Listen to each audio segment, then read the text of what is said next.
Har'ammoo akkuma asirratti argaa jirtanii bakka lafa keenyaa yookaan immoo maasaa keenyaa deemee dinnicha qoffarachuutiin deemee jira. Lafti kuni dura lafa duwwaatu bitamee jechuudha. Omtuu irra hin jiru lafa duwwaa biteen ture. Kun akkuma asirratti argitan lafti duwwaansaa yeroo jalqaba bitamu kana fakkaata. Isa kana gatiinsaa dura meeqaan akka bitame turtii agame jidduutti immoo bu'aa hagamii buusee har'a gurguruuf karooran qaba. Meeqaa akka kennamaa jiru isinii qabadheen dhufe.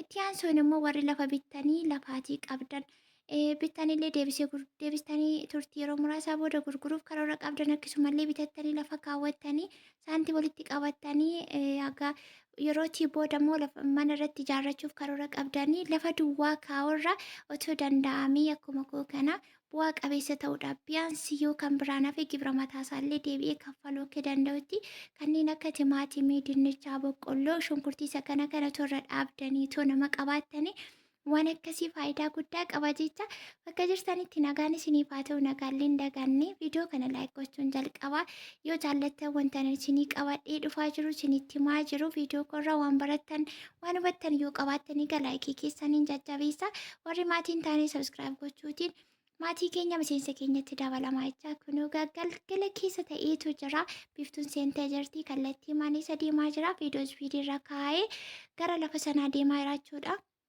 Lafa sanarra dinnichatu qotamee amma dinnichi isaa ga'ee lafti isaa goggogee dinnichi lafa keessa badeetu jira jechuudha. Gatii isaa isinitti hima.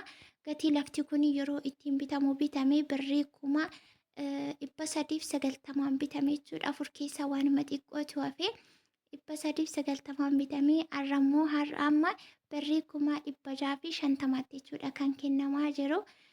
Bu'aa haga kanaa buusee kana jidduutti immoo nuti lafa duwwaa hin kennu jennee sangaa kireessuudhaanii axirasaa mukasaa piroosisii as keessa jiru hundumaa itti kireessuutiin dinnicha irra qonnee akkasumallee shunkurtii adiin irra qotame baay'ee tokko namatti tolaa jechuudha. Kana jechuun egaa gibira qabaachuun kaffaluun dirqama waan ta'eef yoo faayidaa kan biraa dhabe gibiruma mataa isaallee haga kaashii kiisirraa baasanii kaffalanirraa asumaatii bahee kaffaluu danda'achuudha. Darbee immoo goomma jarreellee irra jira. Goomma jarreellee gaagama akka fayyadu ni beektu.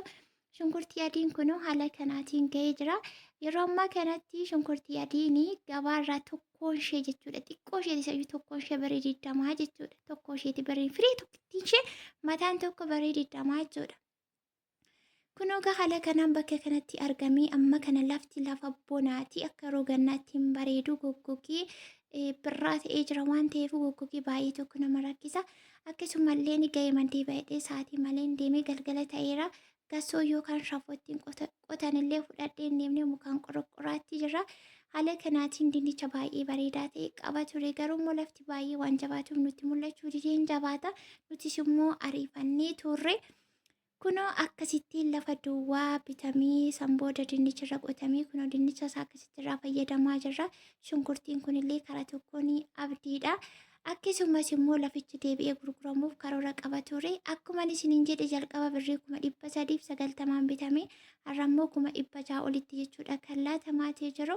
Macarrashaa samiiqaan akka gurguramu walumaan ilaallaa. Egaa warri lafa bitattanii lafaatii qabdanii yeroo booda deebistanii gurguruufis ta'e akkasuma immoo maallaqa walitti qabattanii mana irratti ijaarrachuufis ta'e itti yaaddanii waan gootan kamuu karooraan otoo gootanii baay'ee tokko faayidaa qabeessa taatu jechuudha. Fayyadamtoota taatu yoo irratti birrii xiqqootiin jechuudha.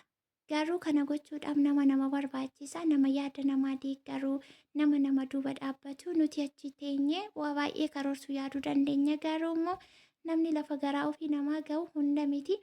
Darbeetu egaa waaqayyoon yaadee osoo hin taane wanta ofiisaa yaadinaaf karoorsisiif ta'asiif malanaan jedhe nama gaarii nama amanamuu nama yaada koo deeggaruu nama na jajjabeessuu nama karaa hundumatu na bira jirutti naaf kennee itti na kenniitu jira. Wantan argee wantan itti dhufe hundumaatti baay'ee gammade waaqayyo fuulduratti illee ittiin naa xumursiisuu jecha isiniinillee akkasuma egaa wanta gootan karooraatiin saantiba keessa walitti qabattanii otoo akkas gootanii warri lafa qabdan lafa duwwaa qabdanii waan akkasiif haa ta'u faceetu dinnichi faca'eetu shunkurtii irratti hojjetamee otoo timaatii waan lafti sun baasu jechuudha.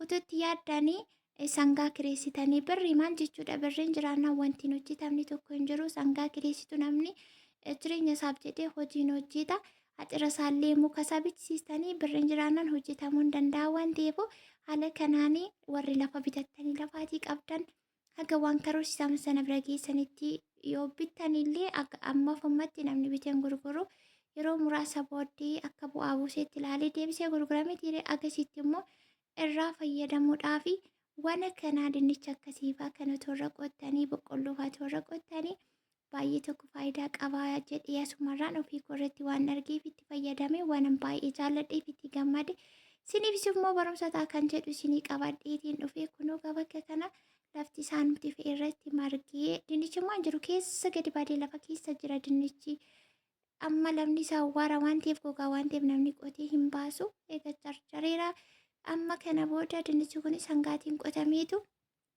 as keessaa yaa'aa jedhanii gatiin lafaa sigaa ittuma waddadeetu jira warri maallaqa qabdan maallaqa keessa wayirra oolcha achi bututtuutti muufaatti bittanii waan hin taanetti wallaan irraa ordirii gochuutti fixuu keessan irra walitti qabattanii lafallee bittanii qixxeellee namatti kennachuu dandeessu haalli isinii baasuu dide namoonni humna isaaniitiin qotanii wanta irra faca'uu qabu wanta irra oomishamuu qabu oomishanii hojjetanii ni jiru waan ta'eef haala kanaan illee yaaluuti dandeessu nuti qixxeen kennine ofumaa sangaatti keessanii kan xirii ijaaruu kan godhu muka biti kana namatu akka hojjetu taasisne dhumni isaa haala kanaatiin nu gammachiisee firii gaarii kenneetu jira gaafa qotamus immoo isiniif waraabadheetiin abdii qaba egaa dinnicha kanarraan alatti shunkurtiin illee baay'eetu jira jechuudhaan viidiyoo akkasuma waraabne gatiin duratti bitamee 390 siniin jedheerarra immoo 650 oliidha kan inni ittiin oosifamaa jiru isaa fi isaa olitti immoo kan inni baasu abdiin qaba maaliif